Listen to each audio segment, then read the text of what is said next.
Jadi hari ini kita akan kembali melanjutkan pembelajaran kita yang sudah kita pernah lakukan di 3 pekan lalu ya, kalau nggak salah ya, tentang produk kreativitas dan kewirausahaan. Kreatif dan kewirausahaan. Baik, sebelumnya Ibu Guru mau minta tolong pesan siapkan temannya. Perhatian, siap. Perhatian, Siap. Sebelum kita mulai pembelajaran, baiknya kita berdoa. Doa dimulai. Rabbi zidni ilman warzuqni fahman. Ya Allah, tambahkanlah ilmuku dan berikanlah kami pemahaman yang mudah. Amin. Beri salam. Assalamualaikum warahmatullahi wabarakatuh. Waalaikumsalam warahmatullahi wabarakatuh. Jadi hari ini kita akan kembali melanjutkan. Sebelumnya Ibu Guru tanya, ada yang tidak apa itu wirausahaan? Apa itu kewirausahaan? Ada yang masih ingat? Ayo. Ayo, siapa yang masih ingat kewirausahaan? Apa itu kewirausahaan?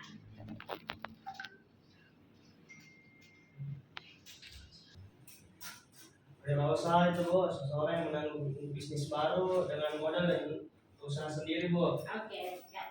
Jadi seseorang yang membuat bisnis baru. sebuah bisnis dengan menggunakan Modal dan usaha sendiri. usaha sendiri. Oke, baik.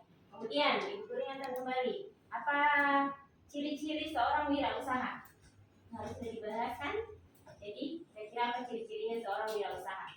Bagaimana seorang wirausaha itu bisa berhasil dalam usahanya? Ada yang tahu?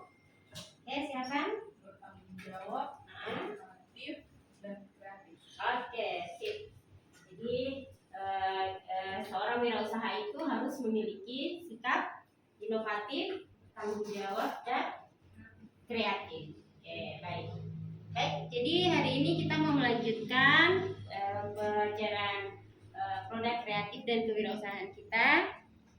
Sebelumnya, untuk mengingatkan kembali, Ibu Guru tidak apa-apa ya berkelompok saja. Jadi ada soal kritis yang ingin Ibu Guru bagikan ke kalian, ini dikerjakan untuk mengetahui sampai di mana pemahaman kalian soal materi yang sudah Ibu Guru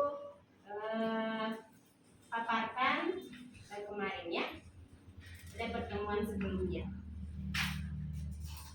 Sebentar pemahamannya ya, kita lihat. Ini sebentar ada apa ya? Apa namanya?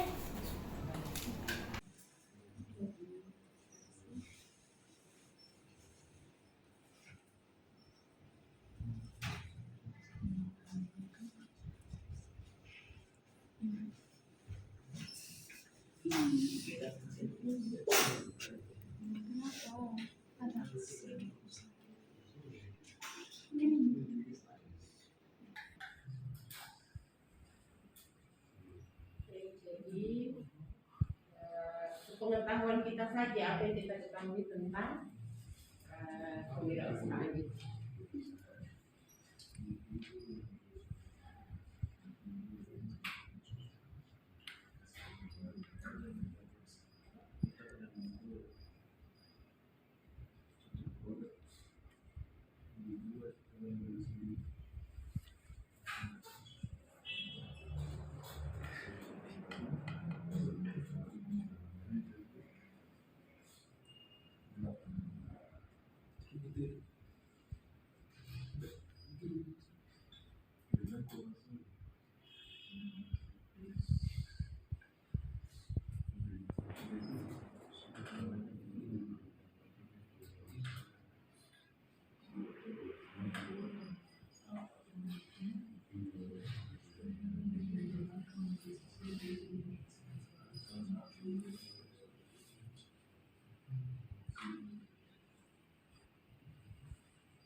Bisa.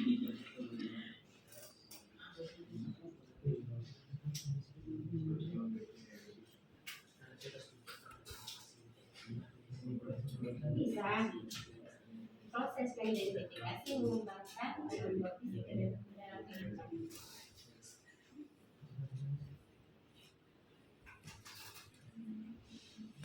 Waalaikumsalam warahmatullahi wabarakatuh. Kami dari kelompok 1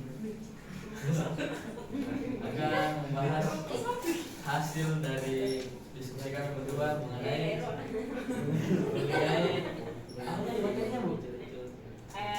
Produk digital. Kelompoknya Kosan mengatakan dengan adanya wirausaha sebuah negara dapat mendorong perubahan dan inovasi. Kemudian yang ketiga, memiliki tekad dan kemauan yang kuat untuk maju. Yang keempat, mengapa pelaku wirausaha perlu menunjukkan sikap kreatif karena menjadi salah satu kunci kesuksesan sebuah bisnis. Perilaku wirausaha. Kemudian mengevaluasi sikap dan perilaku penyebab keberhasilan dan kegagalan dalam wirausaha. Kemudian tujuan pembelajaran yang ingin kita dapatkan pada hari ini yaitu peserta didik dapat menunjukkan sikap dan perilaku wirausahawan yang menunjang keberhasilan dan kegagalan melalui diskusi. Jadi kita mendiskusi kira-kira apa ya. Kemudian setelah itu peserta didik mampu mengevaluasi sikap dan perilaku penyebab keberhasilan dan kegagalan dalam berwirausaha melalui diskusi. Baik. Sebelumnya, untuk mengetahui sikap dan perilaku wirausahawan, marilah kita menonton video berikut. Jadi ada video yang memutarkan tentang sikap dan perilaku wirausahawan. Silakan di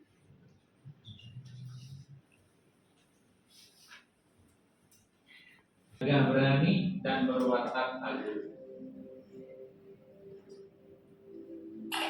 Sedangkan usaha berarti perbuatan untuk mencapai sebuah tujuan. Jadi secara etimologis atau harfiah, wirausaha adalah pejuang atau pahlawan yang melakukan perbuatan untuk mencapai sebuah tujuan. Menurut Prawiro Kusumo, mimpi membuat satu produk nggak bayar. Dan kemudian karakter yang kedua, decisiveness, mampu membuat keputusan. Jadi decision itu kita harus punya waktu lebih. Kita harus mencurahkan hampir semua waktu untuk memikirkan bagaimana caranya mengembangkan kita punya usaha seperti itu. Baik. Jadi memang untuk jadi pengusaha itu diperlukan mental yang luar biasa ya. Jadi butuh sikap pantang menyerah, butuh sikap kreatif, butuh sikap tidak patah semangat. Semua itu dibutuhkan untuk berwirausaha. Kenapa? Karena yaitu dituntut untuk selalu memikirkan ide-ide baru, memikirkan gagasan-gagasan baru bagaimana supaya usaha yang sudah dirintis, usaha yang sudah dimulai itu bisa semakin dikembangkan. Baik. Nah, tadi di bagian kreativitas itu dikatakan bahwa usaha itu sebenarnya bisa tanpa uang, tanpa jaringan, dan tanpa kantor.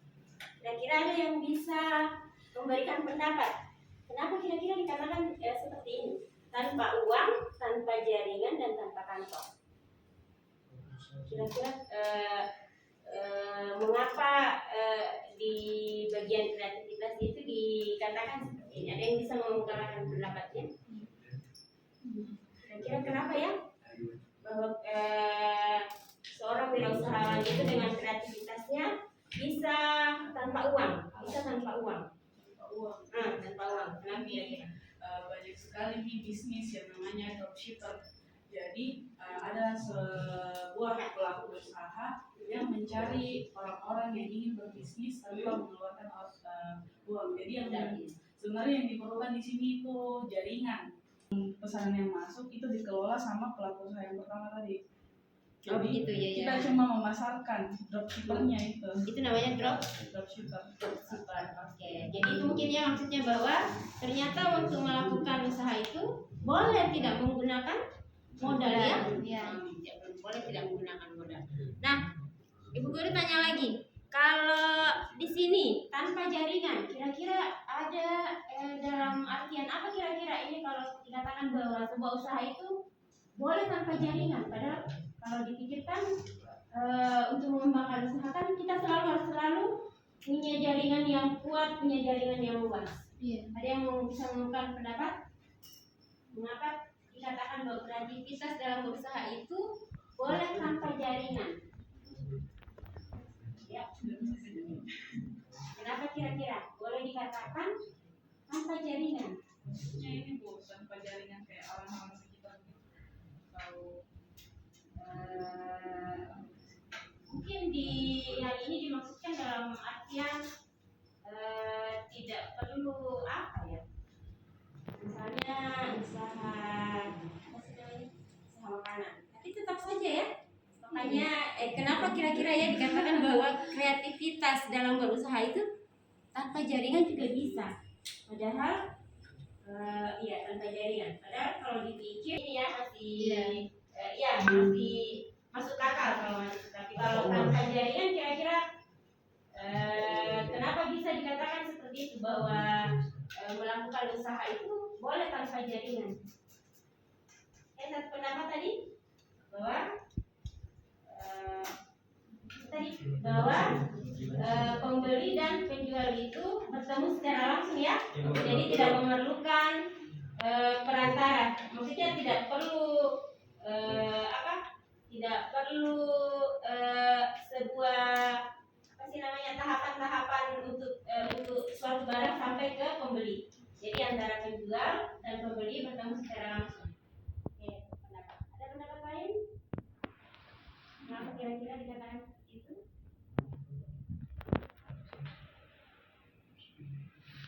Tanpa jaringan. Ini tadi dikatakan bahwa tanpa jaringan. Ada yang bisa? mungkin saja tanpa jaringan, tapi dia harus buat jaringan sendiri. Bagaimana caranya? Pakai media sosial yang bersponsor. Banyak sekarang. Jadi Atau kita bisa pakai influencer. pakai ini. Tidak membuat jaringan sendiri, kan tidak ada jaringannya sebelumnya. Buat jaringan sendiri supaya lebih terkenal. Membuat jaringan sendiri. Oh gitu ya. Tanpa jaringan kan bisa mengeluarkan sedikit kos untuk Iya. Untuk membuat jaringan sendiri. Oh begitu. Oke, jadi satu pendapat lagi bahwa dia tidak mengikuti jaringan yang sudah ada, gitu. Ya, dia membuat sebuah jaringan sendiri. Ya, oke. Satu pendapat lagi. tidak bisa Kita mau jadi seorang entrepreneur bisa ya? Bisa. Oke, jadi sepakat ya bahwa sebuah usaha itu bisa tanpa kantor ya. Oke, baik. Pertemuan selanjutnya kita akan mulai belajar cara membuat kemasan produk. Jadi misalnya Ibu Guru memberi kalian satu tantangan. Misalnya Ibu Guru kasih ke Rizky, coba buat produk produk kerupuk kentang. Nah, kira-kira bagaimana logo atau desain yang ingin kita buat supaya itu produk kita menarik untuk dipasarkan. Oke. Karena pelajaran telah selesai, mari kita membaca doa setelah belajar. Membaca doa kafaratul majelis. Subhanakallahumma wa bihamdik, asyhadu an la ilaha illa anta, astaghfiruka wa atubu ilaik. Beri salam. Assalamualaikum warahmatullahi wabarakatuh. Waalaikumsalam warahmatullahi wabarakatuh. Baik, terima kasih. Ya, Dek, silakan.